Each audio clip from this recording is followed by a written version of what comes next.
Hello friends, welcome back to our channel. అందరూ ఎలా ఉన్నారు? బాగున్నారా? సో నేను కూడా చాలా బాగున్నానండి. సో పిక్స్ అయితే చూసారు కదండి. ఫస్ట్ అయితే వీడియో విజయవాడ పార్ట్ 1 అని చెప్పి పెట్టేశాను కదా. ఇదైతే సెకండ్ వీడియో అండి. విజయవాడ 2 అంటే ఉండవల్లి. సో విజయవాడ టెంపుల్ నుంచి అయితే ఉండవల్లి వచ్చేసాము. ఇక్కడ స్టోరీ అనేది చూస్తున్నారు కదా. ఉండవల్లి ఇదైతే స్టార్టింగ్ అండి. ఇక్కడ ఎంట్రన్స్లో ఇక్కడ కనిపిస్తున్న రూమ్లో అయితే టికెట్స్ అవి ఇస్తూ ఉంటారు. సో చిన్నపిల్లలకైతే 15 ఇయర్స్ లో పిల్లలకైతే ఫ్రీ టికెట్స్ అండి. అదే పెద్దవాళ్ళకైతే మాత్రం 25 అలా తీసుకుంటా ఉన్నారు. ఇక్కడికి ఉండవల్లి రావాలి అనుకునే వాళ్ళైతే మనకి గుంటూరు నుంచి అయితే మాత్రం 30 కిలోమీటర్స్ ఉంటుందండి. అలాగే విజయవాడ నుంచి అయితే మాత్రం 8 కిలోమీటర్స్ ఉంటుంది. సో మేమైతే అమ్మవారి టెంపుల్కి వచ్చేసాం కాబట్టి అక్కడి నుంచి అయితే ఇక్కడికి ఉండవల్లికి అయితే వచ్చేసామండి. చూస్తున్నారు కదా వ్యూ మొత్తం. ఇదైతే పార్క్ అండి. ఇక్కడ ఎంట్రన్స్లో చాలా బాగుంది కదా. ఇక్కడ మాత్రం చెట్లు కూడా మనకి పెద్దగా ప్రశాంతమైన వాతావరణం కానీ అసలుకి ఎంత ఎండ కాస్తున్నా కూడా చెట్ల కింద మాత్రం చాలా చల్లగా కూల్గా ఉంటుంది. వాతావరణం మాత్రం చాలా ప్రశాంతంగా ఉంది. చూస్తున్నారు కదా. మేమైతే ఇక్కడ 7 మెంబర్స్ అయితే వచ్చేసాం. మా హాస్టల్ గర్ల్స్ అండ్ నేను అలాగే వచ్చేసాం. సో ఒక 7 మెంబర్స్. సో ఇక్కడైతే పిక్స్ అనేవి తీసుకుంటూ ఉన్నారు. చెట్లకి కూడా చాలా బాగుంది కదా వ్యూ అయితే మాత్రం. అలాగే ఇక్కడ చూస్తే మనకి ప్రశాంతమైన వాతావరణం, చెట్లు కూడా చూడండి ఎంత పెద్దగా ఉన్నాయో. చాలా ప్రశాంతంగా చాలా కూల్గా ఉందండి. వాతావరణం కూడా అయితే మాత్రం చాలా చల్లగా ఉంది ఇక్కడ. సో మామూలుగా టైమింగ్స్ అయితే మామూలుగా మార్నింగ్ 9కి స్టార్ట్ అయితే ఈవినింగ్ 5:30 వరకు అయితే ఓపెన్లోనే ఉంటుందండి. సో పెద్దవాళ్ళకైతే టికెట్స్ 25 అలా తీసుకున్నారు. అలాగే చిన్నపిల్లలకి అయితే మాత్రం ఫ్రీ అంట. మేమైతే ఇక్కడ ఇలా గ్రూప్ లాగా వచ్చేసి అయితే పిక్స్ అండ్ వీడియోస్ అయితే తీసుకుంటూ ఉన్నామండి. సో అందరితో పాటు ఇలా వచ్చినప్పుడు అయితే మనకి మనసుకు కూడా చాలా ప్రశాంతంగా ఉంటుంది కదా. ఫుల్ ఎంజాయ్ అయితే చేయొచ్చు. సో మేము కూడా అలాగే ఎంజాయ్ చేసాం. ఆ రోజు అయితే మాత్రం చాలా బాగుంది. ఇక్కడ మళ్ళీ మళ్ళీ చూడాలి అనిపించే ప్రదేశం అండి ఉండవల్లి మాత్రం. చాలా అంటే చాలా బాగుంది. సో ఒకవేళ తెలియని వాళ్ళు ఉంటే మాత్రం ఖచ్చితంగా విజిట్ చేయండి. ఉండవల్లి గుహలు అంటే మాత్రం పిల్లలకి కానీ పెద్దవాళ్ళకి కానీ చాలా బాగా నచ్చుతుందండి. చాలా బాగుంటుంది. చూస్తున్నారు కదా వ్యూ అయితే మాత్రం చాలా అంటే చాలా బాగుంది. సో ఇదైతే ఉపరితల గుహకు దారి అని చెప్పి ఉంది కానీ పైన స్టెప్స్ మీదకైతే వెళ్తున్నామండి. స్టెప్స్ అయితే ఇక్కడ బాగున్నాయి కదా చూస్తుంటే. పచ్చని వాతావరణం, ఎక్కడ చూసినా కూడా చెట్ల వాతావరణం అయితే చాలా బాగుంది. అసలు మంచి గాలి, అసలు వాతావరణం కూడా చాలా చల్లగా కూల్గా ఉంది అక్కడ. ఇక్కడైతే చూస్తున్నారు కదా స్టెప్స్ మీద అయితే ఇక్కడ పిక్స్ కానీ వీడియోస్ కానీ ఇలా తీసుకుంటూ ఉన్నామండి. చాలా బాగుంది కదా వాతావరణం. పచ్చని చెట్ల మధ్య చాలా చల్లగా కూల్గా ఉంది వాతావరణం అయితే. సో నేనైతే ఇక్కడ నుంచి మ్యూజిక్ యాడ్ చేస్తున్నాను, చూసి ఎంజాయ్ చేయండి.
చూస్తున్నారు కదండి. ఇదేనండి ఉండవల్లి గుహలు అంటే మాత్రం.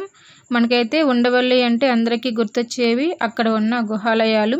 ఒక పర్వత సముదాయాన్ని ముందు భాగం వరకు లోపలికి తొలుచుకుంటూ వెళ్ళి 4 అంతస్తులుగా అద్భుత సౌందర్యాలను అయితే సృష్టించారండి. ఇక్కడ 4 అంతస్తుల్లో కూడా అయితే ఆలయాలు నిర్మించేశారు. సో చూస్తున్నారు కదా, ఇదైతే ఫస్ట్ అండి. చాలా బాగున్నాయి కదా చూస్తుంటే మాత్రం. ఇక్కడ చాలామంది అయితే వచ్చేసారు. ఈ గుహాలయాలు అయితే మనకి ప్రథమ భాగానికి చెందిన నిర్మాణ శైలికి లభిస్తున్న ఆధారాల్లో ఒకటంటండి. ఈ గుహాలయాలు క్రీస్తు శకం 420 నుండి అయితే 620 వరకు సాగిన విష్ణు ఖండితుల కాలానికి చెందినవి. ఈ గుహలు మొదట మనకి బౌద్ధ మతానికి సంబంధించినవి. అలాగే తర్వాత కాలక్రమేణా మనకి గుహాలయాలుగా అయితే ప్రసిద్ధి చెందాయండి. ఈ 4 అంతస్తుల గుహాల సముదాయాన్ని అయితే మొదట బౌద్ధ భిక్షపులు నివాసం కోసం ఏర్పాటు చేసినట్లు చారిత్రకంగా మనకి ఆధారాలు అయితే ఉన్నాయి. సో ఇక్కడ 4 అంతస్తుల గుహల్లో అయితే మొదటి అంతస్తులో మనకి సంపూర్ణంగా అయితే ఏం లేదండి, అంతా ఖాళీగా ఉంది. అంతా గుహలుగా మనకి రూమ్స్ లాగా అయితే ఎలా ఉంటుందో అలా ఉంటుంది. సో చూస్తున్నారు కదా, మనకి ఎక్కడికక్కడైతే మనకి గుహల్లాగా అయితే వచ్చేస్తున్నాయి కదా. సో ఇదైతే మనకి మొదటి అంతస్తు అండి, ఇక్కడ కనిపిస్తుంది అయితే.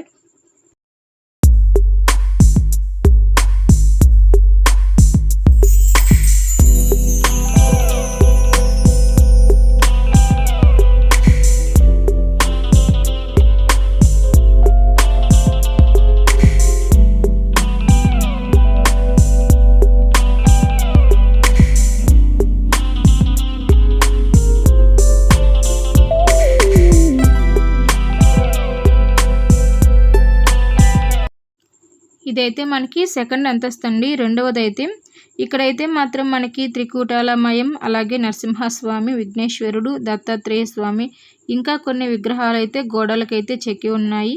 స్తంభాల మీద కూడా మనకి కొన్ని శిల్పాలు అయితే ఉన్నాయండి. చాలా అంటే చాలా బాగుంది కదా. ఇక్కడైతే మాత్రం చాలా చూడదగ్గ ప్రదేశం అండి. ఇదైతే మాత్రం చూడని వాళ్ళు ఉంటే మాత్రం తప్పకుండా విజిట్ చేయండి, చాలా బాగుంది కదా. సో గుహలు అయితే మనకి ఇలా రూమ్స్ లాగా గుహల్లాగా అయితే అసలుకి ఎలా చెక్కారో కానీ చూస్తుంటే మాత్రం మనకి చాలా అంటే చాలా బాగుంది కదా. సో కనిపిస్తుంది కదండి, ఇక్కడైతే గోడకి మాత్రం అన్ని శిల్పాల్లాగా మనకైతే ఇక్కడ దేవుళ్ళన్నీ మాత్రం ఇలా గోడలకైతే చెక్కేసి ఉన్నాయి. అలాగే ఇక్కడ చూస్తున్నారు కదండి, ఇక్కడైతే విఘ్నేశ్వరుడు, వినాయక స్వామి, అలాగే దత్తాత్రేయ స్వామి, ఇంకా కొన్ని విగ్రహాలు మనకి నరసింహస్వామి, త్రికూటాలమయం, అలాగే కొన్ని అయితే గోడకి మనకి చెక్కి ఉన్నాయండి. స్తంభాల మీద కూడా కొన్ని శిల్పాలు అయితే ఉన్నాయి కదా, చూస్తున్నారు కదా. ఇక్కడైతే మాత్రం చాలా అంటే చాలా బాగున్నాయండి, చూస్తుంటే కూడా చాలా బాగున్నాయి అసలుకి. చూస్తున్నారు కదా ఇక్కడంతా కూడా.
అలాగే ఇదైతే మాత్రం మనకి 3వ అంతస్తు అండి. ఇక్కడ 3వ అంతస్తులో లోపలైతే మాత్రం మనకి శయనించి ఉన్న అనంత పద్మనాభ స్వామి విగ్రహం అయితే 20 అడుగుల ఏకశిలా విగ్రహం అండి. ఇది చూస్తున్నారు కదా. గర్భాలయ ద్వారానికి అయితే జయ విజయాల విగ్రహాలు కూడా ఉన్నాయి.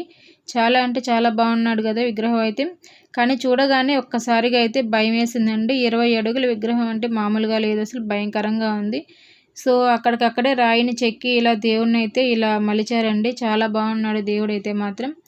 సో చూస్తున్నారు కదా, మనకైతే చుట్టూతా మాత్రం జయ విజయుల విగ్రహాలు అయితే కూడా ఉన్నాయండి దేవుడికి. సో చాలా బాగున్నాడు కదా దేవుడైతే మాత్రం. 20 అడుగుల ఏకశిల విగ్రహం అండి, శయనించి ఉన్న ఏకశిల విగ్రహం అనంత పద్మనాభ స్వామి.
అలాగే బయట అయితే మాత్రం మనకి ఋషులు, సింహాలు మొదలైన విగ్రహాలు కూడా ఉన్నాయండి. చాలా అంటే చాలా బాగున్నాయి. సో అలాగే మనకి అక్కడ శిల్పకళ నైపుణ్యం అయితే మనకి అజంతా, ఎల్లోరాలోని శిల్పాలకైతే ఏమాత్రం తీసిపోదండి.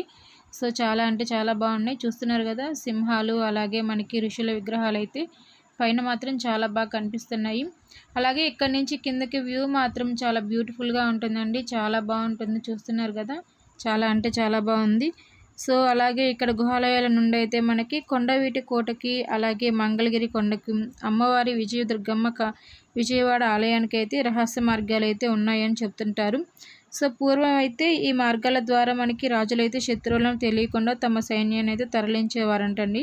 ప్రస్తుతం ఇక్కడైతే మాత్రం సొరంగ మార్గం అయితే పూర్తిగా మూతపడిపోయింది. చూస్తున్నారు కదండి, విగ్రహాలు అయితే మాత్రం ఇక్కడ మనకి రాతితో చెక్కిన రాతి విగ్రహాలండి. సింహాలు అలాగే ఋషులు, నారద మునీశ్వరుడు అలాగే చాలా బాగున్నాయి కదా. పైనుంచి అయితే మాత్రం వ్యూ అయితే చాలా బాగుందండి. బ్యూటిఫుల్గా చాలా బాగుంది కదా, పచ్చదనంతో చాలా బాగా కనిపిస్తుంది. బయట అయితే మాత్రం వ్యూ అంతా చాలా బాగుంది కదా. చూసి మీరు కూడా ఎంజాయ్ చేయండి.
తర్వాత అయితే ఇంకా గుంటూరుకి వచ్చేద్దామని చెప్తే అక్కడ ఉండవల్లి దగ్గర అయితే మనకి బస్సెస్ అయితే ఏం లేవండి. సో అక్కడి నుంచి అయితే మేము ఇక్కడ మంగళగిరి అయితే వచ్చేసాం. మంగళగిరి వచ్చేసిన తర్వాత ఆఫ్టర్నూన్ అయింది కాబట్టి ఏమన్నా తిందామని చెప్పేసి దాబాలోకి అయితే వచ్చామండి ఇక్కడ. సో దాబా పేరు అయితే డిలైట్ దాబా. బాగుంది చూడండి లోపల వ్యూ అంతా కూడా. అలాగే ఇక్కడైతే మాత్రం అందరం పుల్కా తీసుకున్నామండి. పుల్కాతో పాటు మనకి పన్నీర్ బటర్ మసాలా అలాగే పాలక్ పన్నీర్ ఇచ్చేసారు. టేస్ట్ కూడా చాలా బాగుందండి అందులో. ఇక్కడైతే నీట్నెస్ కానీ అలాగే మనకి కాస్ట్ కూడా అయితే చాలా రీజనబుల్గా ఉందండి ఫుడ్ కాస్ట్ మాత్రం. సో ఎవరికైనా నచ్చితే మాత్రం డిలైట్ దాబా ఫుడ్ మాత్రం చాలా బాగుంది టేస్ట్గా. సో ఒకసారి అయితే విజిట్ చేయండి కుదిరితే మాత్రం. సో అలాగే ఉండవల్లి మాత్రం తప్పకుండా రండి. చిన్నపిల్లల నుంచి పెద్దవాళ్ళ వరకు అయితే చాలా బాగా ఎంజాయ్ చేస్తారండి. చూడదగ్గ ప్రదేశం అండి, చాలా అంటే చాలా బాగుంది. ఇంతటితో అయితే ఈ వీడియోని ఎండ్ చేస్తున్నానండి. అలాగే నా వీడియోస్ కనుక మీకు నచ్చినట్లయితే ప్లీజ్ సపోర్ట్ చేయండి. అలాగే నా వీడియోస్ని లైక్ చేయండి, షేర్ చేయండి, అలాగే సబ్స్క్రైబ్ చేయడం మాత్రం మర్చిపోకండి. Thanks for watching. Please support me.